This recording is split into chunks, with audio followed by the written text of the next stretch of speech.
me demonstrate our project, laser engraving. Nowadays, technology is increasing rapidly. The usage and implementation of CNC system in industries and educational institutions are exponentially increasing, but at a greater cost. This is the power supply AC gear control which is used to give the supply of laser motors and CNC shield. This is the CNC shield interfaced with the Arduino. These are the motor drivers which is used to drive on the motors in this. This is the laser which is used to penetrate and print the pictures of the output. Our main goal is to design a CNC laser engraver that is also a compact, cheap and low power unit that is also easy to operate in order to reduce complexity, cost and manual work.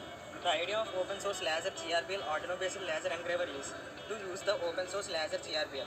The loads of the G-code coordinates of an image that is given by user and sends to the coordinates to the Arduino, which in turn to signals the hardware components that is technometer, laser to engrave on the surface, for example wood, acrylic or plastic.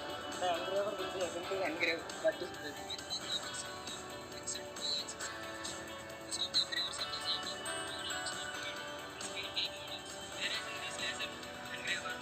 axis movements are bounded on each other. When triangle mechanism is used for engraver. Laser engraver uses a very fine matrix of dots to form images, such that a line may appear continuous to naked eye. It in fact is a discrete set of points. Let us see the output in the software.